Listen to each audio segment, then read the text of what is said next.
Inside North Korea. Do you think America is your sworn enemy? Notes from North Korea. CNN Saturday and Sunday night, 8 Eastern. New evidence tonight. There's a full-scale war raging in Mexico, as we've been reporting here, between the Mexican government and drug cartels. It's a war that frequently spills across the border into the United States. Gunmen today assassinated the head of Mexico's federal police just outside his home in Mexico City.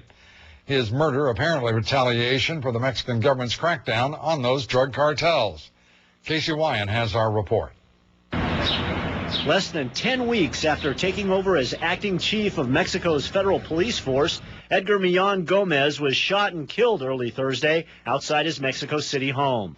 Millán was hit at least 8 times. Police have one suspect in custody. Millán was in charge of coordinating federal police operations with the Mexican military in a joint crackdown on the drug cartels operating with impunity throughout much of Mexico. In January, Millán announced the arrest of 11 alleged cartel hitmen and a huge weapons cache. We are sure they are the commands of the cartel structure operating in Mexico City. They have high-powered weapons like grenades, missile guns, and jackets. In a statement, Mexican President Felipe Calderon's government called the killing a cowardly murder of a model civil servant and vowed to step up its crime fighting. The example set by coordinator Millán Gomez will encourage us to continue fighting against those that jeopardize Mexicans' health and tranquility. Millán is the 10th Mexican federal police officer killed in just the past 3 weeks, from Mexico City to Tijuana on the U.S. border. These drug cartels are not only a threat to Mexico, but to the national security interests of the United States directly. We are at war with the drug cartels. They are part of the war on terror.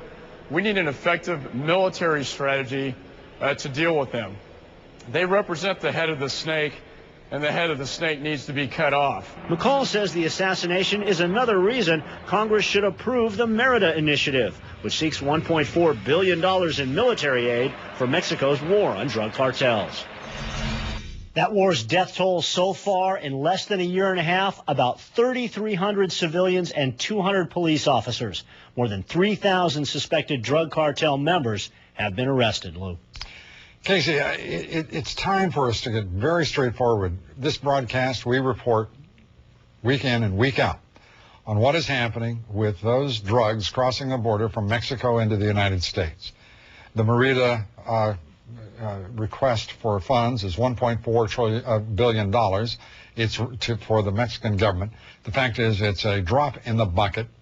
The fact is that we have a situation in which Mexico is still providing most of this country's methamphetamines, cocaine, heroin, and marijuana. And our government, our president, our Congress does not have the guts to secure that border. And they are spending $1.4 billion on the Merida proposal, and at the same time permitting as much as $50 billion in illegal narcotics to cross our border. This is a lie. It's a sham by every law enforcement agency in the country trying to get something done on that border and being held back by politicians such as the President of the United States and the Democratic leadership of this Congress.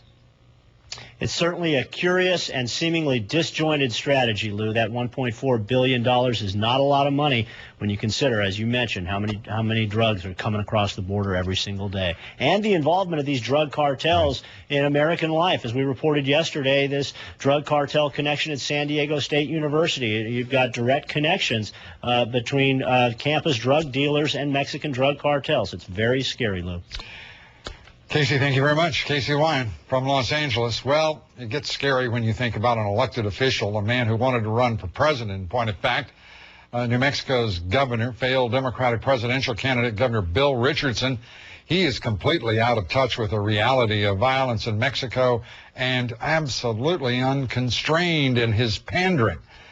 Governor Richardson says the U.S.-Mexican border is now more secure. He said that just hours before the top federal police officer of Mexico was assassinated. Governor Richardson also said he wants a State Department travel alert issued by the U.S. ambassador to Mexico, reevaluated, as he put it. Governor Richardson was in Mexico yesterday making those remarks One of the officials that Richardson met with is the mayor of the border city of Ciudad Juarez, where more than 200 people have been killed in drug cartel violence just so far this year. Another Democratic superdelegate, I don't know what he's in touch with. He's certainly out of touch with reality, it seems, trying to sell his vote now. He says it's worth exactly $20 million. Stephen Ibarra told us that the candidate, whether it be Clinton or Obama, who makes a $20 million commitment